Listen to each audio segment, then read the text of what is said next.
Bonjour les amis, shalom, shalom. J'espère que vous allez bien. Bon, alors, on va poursuivre.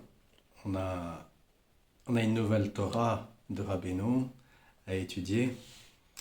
Et puis, ma surprise, moi aussi, j'ai été surpris quand j'ai vu ma vidéo de présentation du site, que je l'ai vu sur YouTube.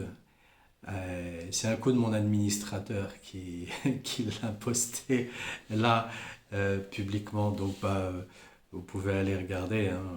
C'est la vidéo en fait que j'ai faite pour le site internet. Voilà, qui parle forcément de ce que je fais, hein. Voilà.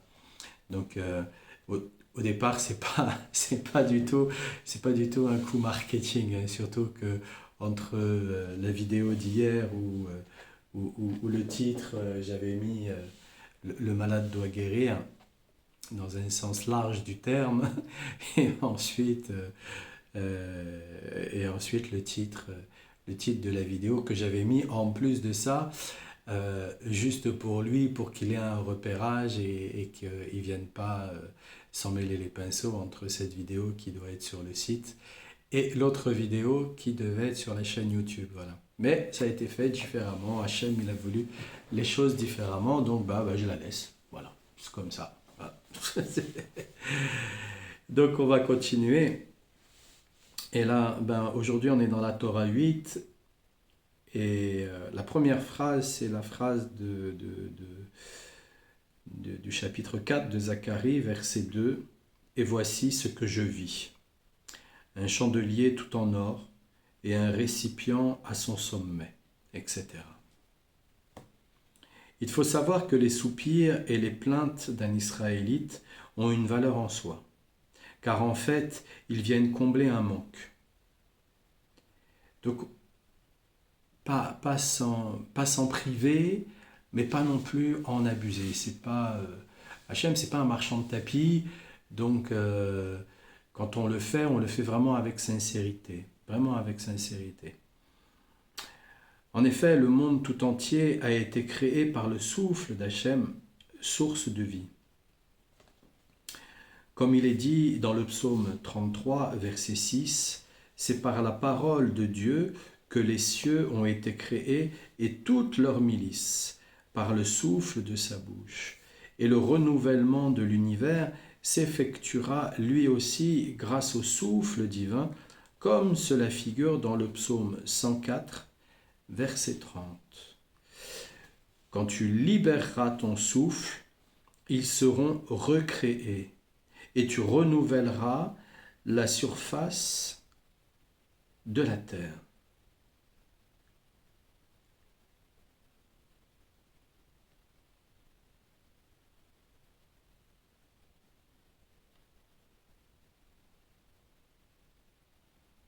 Bon, ça m'arrête parce que ça m'interroge, forcément.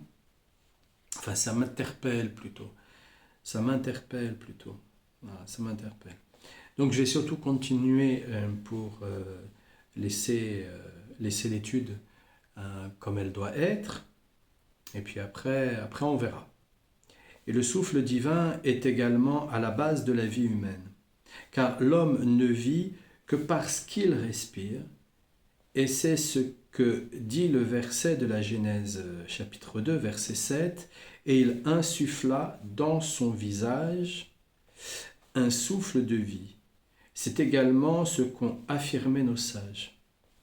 Quand la respiration cesse, la vie s'arrête. Il ressort de cela que l'essentiel de la vie, de toute chose, réside dans le souffle. Et lorsqu'un manque se fait sentir à propos d'une chose, c'est parce que la vitalité de la chose est atteinte. Autrement dit, son souffle de vie, car c'est le souffle qui fait vivre chaque chose. Et le fait de soupirer donne à la personne un surplus de souffle, ce qui correspond à l'expression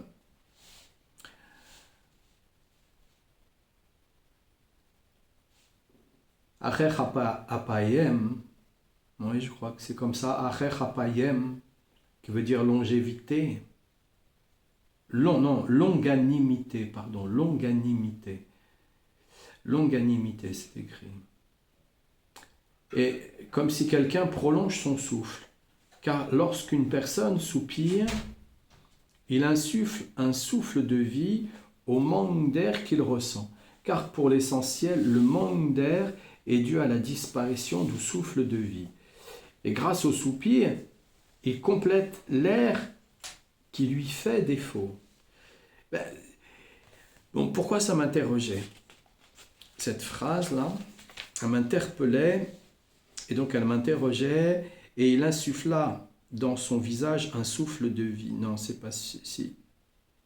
Non, c'est pas celui-là, c'est celle-là. Quand tu libéreras ton souffle, ils seront recréés. Et tu renouvelleras la surface de la terre. Donc pourquoi ça m'interrogeait?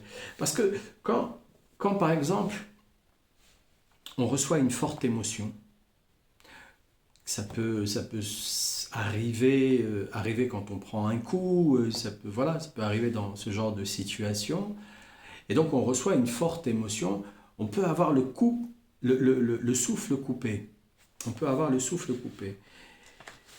Et parce qu'on peut avoir le souffle coupé, alors à ce moment-là, on peut aussi avoir, que Dieu nous en protège, on peut aussi avoir une jaunisse qui arrive derrière à cause du traumatisme, du choc qui provient comme ça, vraiment, vraiment par surprise. Et donc, quand on lit dans le psaume 104, le verset 30, « Quand tu libéreras ton souffle, ils seront recréés, et tu renouvelleras la surface de la terre », bien, dans la situation où vous ne stoppez pas, on ne stoppe pas la respiration, très longtemps. En fait, on reçoit, parfois on va serrer les dents, et puis tout de suite on a un sursaut et on ressouffle, et on souffle, ou on inspire fort. Voilà, on va vraiment avoir un soupir, qui peut être fait aussi, dans ces cas-là, c'est « oh ». Voilà, on peut lâcher aussi, on peut avoir un soupir. Et effectivement, tu renouvelles la surface de la terre, c'est-à-dire que là, le sang, le muscle, il ne s'arrête pas. Il s'est arrêté une fraction de seconde parce qu'il a reçu le coup, mais il ne s'arrête pas en vérité, il continue encore, il continue à vivre. C'est un peu comme si, prenez votre main et vous appuyez dessus, vous voyez, assez longtemps, il y a une marque. On ressent à l'intérieur, on ressent qu'il y a une marque, on ressent qu'on a appuyé sur cette main. Et ensuite, il y a une mémoire de forme, voilà, parce que le corps il est bien fait, donc il y a une mémoire de forme, et tout se remet en place. Ok, c'est parfait, tout s'est remis en place, c'est super, c'est magnifique. Mais si on reçoit un coup vraiment très très très très très fort, alors à ce moment-là, il nous faut vraiment respirer. Respirer à l'intérieur de la situation, c'est comment dire, amortir la situation. On amortit le drame, on amortit le choc, on amortit le traumatisme. Et donc, automatiquement, le corps, lui, se remet en place. Il se remet en place.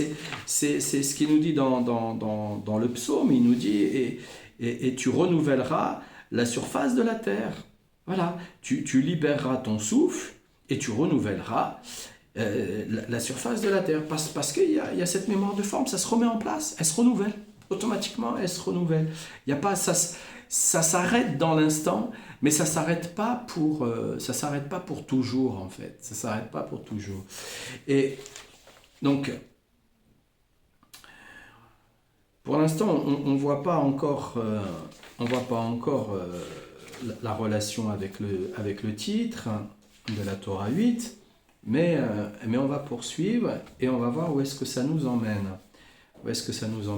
En tout cas, Acher apayem, longanimité, voilà, donc quelqu'un qui prolonge son souffle. Il y a aussi dans la respiration, tout un code qui va permettre justement aux cellules de se renouveler. Il va y avoir tout un code. Donc chaque type de respiration a vraiment, elles ont vraiment des codes. Et donc je vous avais parlé que j'allais vous en parler à un moment donné, et ça va être là en fait où je vais vous en parler. Bonjour. Et donc la respiration en elle-même, il y a une respiration qui est vraiment toute simple, qui est faite même pour un enfant. Un enfant, il peut la faire. Mais à la base, il faut savoir vraiment respirer avec le ventre, non pas avec l'abdomen. On a l'impression qu'on va respirer avec le ventre, parce que voilà, le ventre il va se gonfler, mais en fait non, c'est pas le ventre, c'est l'abdomen qui se gonfle. Alors qu'il faut respirer avec le ventre, c'est-à-dire la partie qui se trouve en dessous du nombril. Donc quand on réussit à commencer par respirer avec la partie en dessous du nombril, déjà ça veut dire qu'on n'a pas de cristallisation au niveau du bassin. Très souvent, homme comme femme, on peut avoir une cristallisation au niveau du bassin. On a du mal à danser et à bouger le bassin et à faire en sorte que le bassin puisse avoir cette coordination avec les épaules. On a très souvent du mal à le faire. Donc pour ça, il y a une petite technique toute simple. Vous mettez les mains sur les hanches, la main gauche sur la hanche gauche, la main droite sur la hanche droite, et puis vous faites une inspiration, donc comme si vous alliez mettre votre nombril vers le mur qui se trouve devant vous, et une expiration comme si vous allez mettre vos fesses sur le mur qui se trouve derrière vous. Et comme ça, vous allez avoir ce balancement, et ça va donner ce pivot en fait avec les mains. Voilà, ça va donner ce pivot. On inspire, ça va en avant, on expire, ça va en arrière. On inspire, ça va en avant, on expire, ça va en arrière. Quand déjà on réussit à le faire d'une manière naturelle. Donc ça, c'est déjà pas mal, parce que bien souvent, c'est bloqué. Et c'est bloqué pourquoi?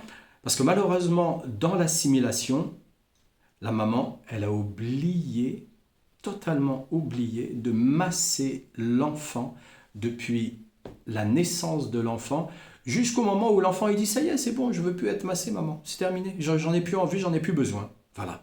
Donc des fois l'enfant, ça va jusqu'à 8-10 ans pour qu'ensuite il refuse son massage, parce que bon, après on peut éventuellement interpréter qu'il rentre comme ça dans la préadolescence, parce qu'il veut plus avoir de contact avec sa maman. Voilà, ça peut garçon comme fille, c'est pareil. À un moment donné, il y a un passage comme ça. On peut aussi le constater de cette manière. C'est des petites, comment dire, des petits rappels, des petits marque-pages qu'on peut avoir dans la relation avec nos enfants. Donc si on a massé son enfant, il n'a pas de problème au niveau du bassin. Il n'a pas de problème. D'ailleurs, dans les sociétés occidentales, bien souvent, aujourd'hui, les mamans, elles donnent leurs enfants au kiné pour faire des massages, ce genre de choses. Non, on n'avait pas de kiné.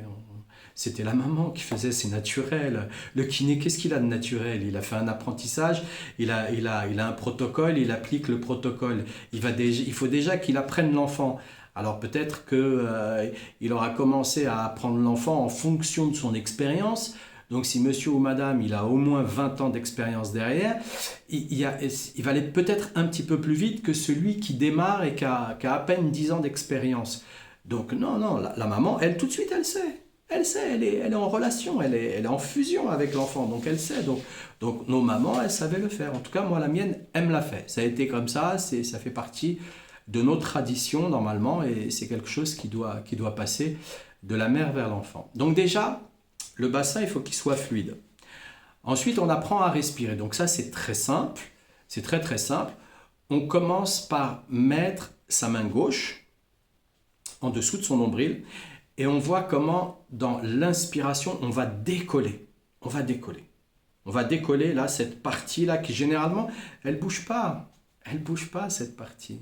Cette partie, il y a très peu de gens qui réussissent à la faire bouger. Donc ça demande un travail constant, constant, constant. Mais c'est facile en fait à faire puisque on est assis, peu importe en voiture ou peu importe, et on peut totalement s'entraîner à libérer cet espace. Libérer cet espace. Quand on libère cet espace, on va libérer de l'énergie entre le système de vie, là où se trouve le périnée, le système de vie, et le système de la créativité, là où se trouve le nombril. On va libérer de l'espace d'énergie là, à cet endroit, qui bien souvent reste bloqué. Donc, commençons déjà par une inspiration, mais une inspiration, ce n'est pas une inspiration totale. C'est, on vient décoller cette partie. Ça, c'est une. Deux, on vient décoller l'abdomen jusqu'au niveau au-dessus du plexus solaire. On vient décoller donc toute la partie de l'abdomen. Hein. Donc on vient le gonfler. Et ensuite, la troisième partie, c'est-à-dire qu'on remonte. Et en remontant l'inspiration, les épaules, elles vont se remonter de cette manière-là. Et là, quand on arrive tout en haut, ensuite, on marque un tout petit temps d'arrêt. Donc ça dépend pour tout le monde. Ça peut être 1 seconde, on peut compter 1, ça peut être 3, ça peut être 4. Tout dépend. On n'essaye pas d'en faire trop au départ. Hein. On essaye tout simplement de prendre une régularité dans cette respiration. Et cette respiration qui est en 3 temps, elle enlève tout un tas de problèmes de la vie de tous les jours. Les angoisses, le stress, les problèmes de sommeil, les problèmes de fatigue. Les problèmes de fatigue. Vous êtes en voiture, vous avez les yeux qui se coincent, vous vous arrêtez sur le bord de la route, vous faites cet exercice, vous allez reprendre de l'énergie pour bien entendu mettre un petit peu d'eau sur le visage, boire un peu, peut-être faire quelques gestes aussi pour accompagner la respiration. Mais ce souffle-là est très, très, très, très, très, très, très important. Et quand on a pris l'habitude d'avoir ce souffle-là, ben si jamais on fait du jogging, eh bien, on va récupérer son deuxième souffle très rapidement. Pourquoi ? Parce qu'on va commencer, avant de faire son jogging, on va commencer l'entraînement par faire ce genre de respiration pour commencer à mettre son corps dans une habitude et une attitude qui va nous emmener pour faire de la course à pied, faire du jogging, tout simplement. Quand on a pris l'habitude d'avoir ce système de respiration, on va prendre l'habitude de pouvoir accompagner les traumatismes, accompagner les chocs, accompagner les émotions. On vient nous annoncer quelque chose de difficile, on va l'accompagner. On va avoir un deuxième souffle tout de suite derrière, on va avoir un deuxième souffle parce qu'on a pris cette habitude. On a pris cette habitude. On va réorganiser son métabolisme pour que le corps y soit à notre disposition et non pas nous qui soyons à la disposition de notre corps. Parce que c'est ce qui arrive bien souvent. On est bien souvent tyrannisé par le corps. Alors que non, on n'a pas à être tyrannisé par le corps. On est là justement pour reprendre possession de ce corps. Possession de ce corps. Donc, quand il vient nous parler que lorsqu'une personne soupire, il nous insuffle un souffle de vie au manque d'air qu'il ressent, car pour l'essentiel, le manque d'air est dû à la disparition du souffle de vie et grâce au soupir, il complète l'air qui lui fait défaut. Donc quand il nous parle de ce soupir-là, il nous parle aussi de cette première respiration que l'enfant a pris naturellement, quoique on l'a un petit peu aidé parfois, hein. Les sociétés occidentales, ils tapent sur les fesses. Elles ne tapaient pas sur les fesses. Elle les massait, mais elle les massait d'une certaine manière que l'enfant, il reprenait comme ça la respiration. Non, elle ne les tapait pas. Elle ne mettait pas un choc. Elle ne les habituait pas à prendre des chocs. Elle les habituait pas à prendre des chocs. Elle donnait pas le message au corps qui est tu vas prendre des chocs dans ta vie et c'est normal. Non, c'est pas normal. C'est pas normal de souffrir. Souffrir, c'est un message chrétien. Souffrir, c'est un message occidental. Souffrir, c'est un message de l'assimilation. C'est pas normal de souffrir. C'est pas normal. On n'est pas ici pour souffrir sur la terre. On est ici sur la terre pour s'élever, pour prendre conscience de certaines situations et de ne pas les renouveler. Donc on va s'élever. Mais pour ça, on doit aussi apprendre et avoir une relation avec son corps. Donc quand il nous parle de soupir, ce soupir, c'est le petit enfant qui il fait ça pour pouvoir respirer. Il est dans cette attitude où justement il va avoir ce sursaut pour pouvoir respirer. Donc c'est quelque chose d'assez naturel au final. Mais on a la possibilité d'accompagner les événements par la respiration. Un problème de mémoire, la respiration. Il y a d'autres respirations pour accompagner la mémoire aussi. Et en fait, des respirations, il y en a vraiment beaucoup, avec des temps d'arrêt aussi. On a aussi des temps d'arrêt pour apprendre à détacher l'esprit de la prison de la connaissance mentale. L'esprit, il est en prison depuis la naissance. Depuis la naissance, il est en prison. On lui a inculqué des choses qui ne lui permettent pas de comprendre qu'en vérité, il a la possibilité d'être en relation permanente avec Hachem. Permanente avec Hachem, permanente. Et pire encore aujourd'hui dans notre société, quoi. Donc on continue sur l'étude. Mais d'où recevons-nous le souffle de vie? Sache que pour l'essentiel, nous recevons le souffle de vie du tzaddik et du sage de la génération. Car pour l'essentiel, le souffle de vie se trouve dans la Torah.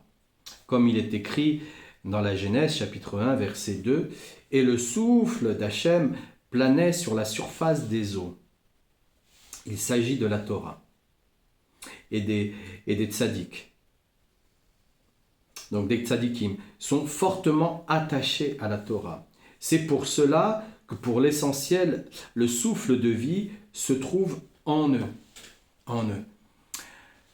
En fait, ce qui nous explique là, sans trop rentrer dans les détails, parce que Rabbeinu c'est un Pélé, et que ça nous est très très très difficile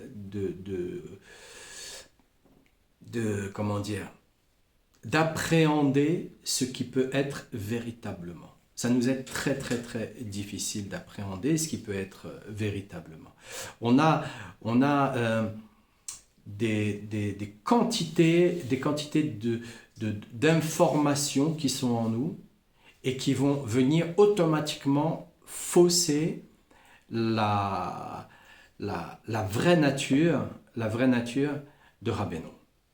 Et donc, quand il vient nous expliquer que le souffle de vie se trouve dans la Torah, effectivement, parce que quand on étudie la Torah, vous l'avez très certainement remarqué, on commence, on est fatigué et on se met à étudier et ensuite on a de plus en plus, on est de plus en plus en forme, quoi. De plus en plus en forme. Donc on a un autre souffle de vie.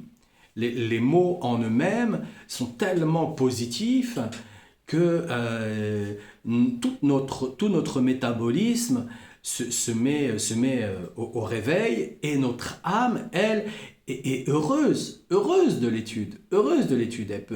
Elle est abreuvée. On va pas nourrir notre âme avec un steak. On va nourrir notre âme avec de la Torah. Donc notre âme, elle est complètement nourrie, heureuse, abreuvée dans tous les sens du terme C'est aussi pour cette raison que voilà, l'étude de la Torah, il en parle, c'est un souffle de vie. Mais il dit aussi, nous recevons le souffle de vie du juste et du sage de la génération. Donc du tzadikim et du tzadik yesod olam. Et c'est là où ça nous est extrêmement difficile d'aborder et d'appréhender une simple explication de ce qu'il veut dire. De ce qu'il veut dire. De ce qu'il veut dire. Mais nous, on interprète le tzaddik par rapport à ce qu'on voit. C'est-à-dire que voilà, on a vu, parce qu'on a lu, voilà, c'était un homme. Mais c'est pas vraiment un homme. En apparence, c'est un homme. En apparence, c'est un homme. Mais là, il nous montre bien que c'est le souffle de vie. Il est le souffle de vie. C'est pas, voilà, c'est il porte un véhicule parce qu'ici sur la Terre, c'est comme ça qu'on doit être. On doit porter ce genre de véhicule, mais ce véhicule, à un moment donné, même dans la vie, il le dit, bon, ben voilà, ma vie, elle va s'arrêter là maintenant parce que là, mon corps, il ne peut plus supporter. Il ne peut plus supporter. Et c'est vrai qu'à un moment donné, le corps, il met du temps à se remettre. Hein. Il met du temps à se remettre. C'est long. C'est long. C'est long. Donc, son corps vient à le limiter. Pourquoi? Parce qu'il est le souffle de vie. Il est le souffle de vie. Alors, comment devenir le souffle de vie? Ça, c'est par la grâce d'Hachem qui déverse ses dons. Et ça, c'est un travail qui doit être fait. Et voilà, et c'est un travail plus jeune on débute. Plus jeune on débute, mieux c'est. Maintenant, ça ne veut pas dire que parce qu'on a commencé jeune qu'on va y arriver. Non, ça ne veut pas dire ça. Mais mieux c'est. Mieux c'est, parce qu'à un moment donné, le cerveau, il commence à se cristalliser. Ça y est, le cerveau, il commence à avoir des expériences. Alors, ça y est, il croit que, parce qu'il a des expériences, c'est bon, il connaît. Non, on ne connaît rien. On ne connaît rien du tout. On connaît rien du tout. On a eu une expérience, on s'en est sorti, grâce à Dieu, vivant. Et on va continuer, mais on ne sait pas après. On ne sait pas après comment dans la multicréativité d'Hachem, il va nous renvoyer l'expérience. Il va peut-être nous renvoyer l'expérience d'une forme différente. Le fond, il sera pareil, mais le fond, on apprendra que le fond, il est pareil, mais peut-être longtemps avant. Donc, pour se prémunir, il est important, vraiment important, d'apprendre à respirer. Donc, on apprend à respirer parce que tous les jours, déjà, on va minimum marcher une demi-heure. Une demi-heure tous les jours. Une demi-heure tous les jours. Je vais vous dire une chose. L'énergie de la mémoire, elle se trouve où? Pas dans la tête. Elle ne se trouve pas dans la tête, l'énergie de la mémoire. L'énergie de la mémoire, elle se trouve dans les cuisses. Donc, quand on va marcher tous les jours et qu'on a des muscles, eh bien, la mémoire, elle est activée. Donc, marcher, c'est abordable à tout le monde. Même si, pour une raison ou pour une autre, on a une difficulté de mobilité, hein. Pas qu'on soit en chaise roulante, parce qu'en chaise roulante, non. Alors là, dans ces cas-là, il faudra faire appel à un kiné qui nous fasse faire tous les jours des exercices pour les jambes, mais c'est lui qui les fera et nous, on ne fera rien du tout parce qu'on n'a plus accès à la mobilité. Mais ce qui va se passer, surtout, c'est que quelqu'un qui a une mobilité réduite, comme ça, qui se retrouve en chaise roulante, il va beaucoup muscler ses bras, et en musclant ses bras, eh bien, il va éviter d'avoir des problèmes diabétiques et des problèmes aussi au niveau du foie. Hein. Donc les cuisses, elles sont la base, elles sont la pile pour l'énergie de mémoire. L'énergie de mémoire. Donc c'est en allant marcher tous les jours et en allant s'oxygéner tous les jours. Donc peu importe, que vous soyez à la campagne, à la montagne ou dans une ville, ce qui est important, c'est d'aller marcher tous les jours, minimum une demi-heure par jour. C'est comme ça que vous allez stimuler votre mémoire. Ensuite, derrière, vous pouvez faire tous les exercices que vous voulez. Vous avez une étude de la Torah. La Torah, elle développe énormément la mémoire. Au début, c'est long, c'est dur. Il faut casser le marbre, puisque le cerveau, parfois, il est marbré. Donc, il faut casser un peu le marbre. Mais au final, on y arrive. À force et à force et à force, on arrive et on s'aperçoit que, tiens, je commence à retenir et à retenir, de plus en plus, de plus en plus. Et en plus, si on s'auto-félicite, eh bien, on retient encore mieux. On retient encore mieux. Donc, n'oubliez pas, la respiration, elle est en 3 temps. Elle démarre en dessous du nombril, ensuite l'abdomen numéro 2, et ensuite la poitrine avec les épaules qui remontent. Donc, ça donne ça.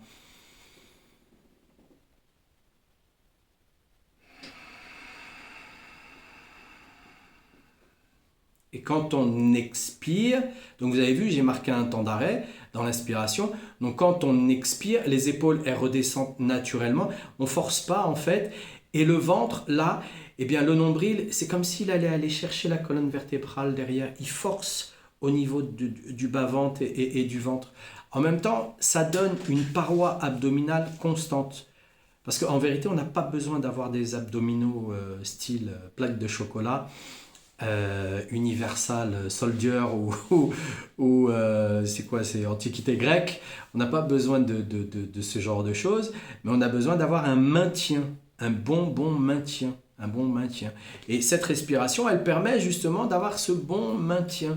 Et quand on le fait tous les jours, alors après on se met des petits challenges en disant, bah tiens, je vais tenir un peu plus haut au niveau de mon inspiration, ou je vais tenir un peu plus bas au niveau de mon expiration. C'est-à-dire que quand j'inspire, je tiens, et j'expire.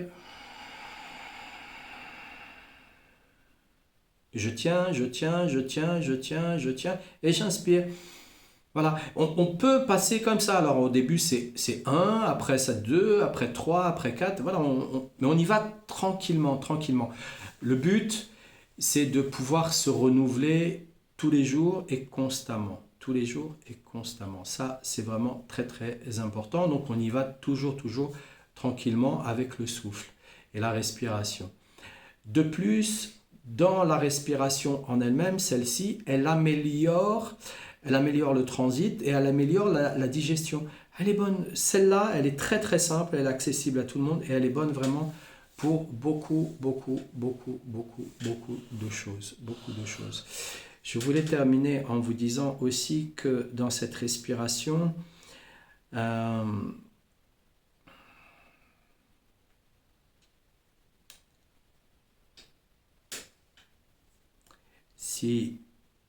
si Hachem il veut bien me redonner ce que je devais dire,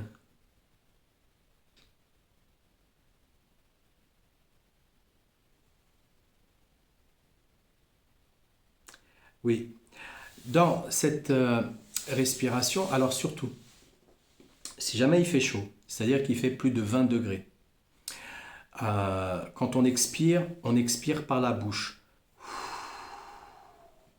Quand on inspire par le nez et on expire par la bouche. Mais quand il fait moins de 20 degrés, c'est on inspire et on expire par le nez. Ça, c'est très important, vraiment très important. En fait, quand on va expirer par la bouche, c'est pour réguler la température intérieure. Et ça aussi, c'est hyper important, parce que quand on se retrouve dans des climats où il fait très chaud, eh bien, on va inspirer et on va souffler et on va réguler notre température intérieure et on aura moins chaud, beaucoup moins chaud. Il y a des gens qui demandent à chaque fois, mais comment ça se fait? Ni froid, ni chaud, comment c'est possible? Bah, voilà, c'est la respiration qui permet justement de réguler tout ça. Voilà les amis. Eh bien, je vous souhaite plein de bonnes choses. Je vous souhaite plein de bonnes nouvelles. Et refoua shlema pour tous les malades. Et une bonne santé, une bonne parnassa. Et plein de bonnes choses pour vos familles et pour votre journée. Et puis, ben, je vous dis à demain. On va continuer, on va poursuivre. On a encore plein de choses à se raconter. À demain. Au revoir.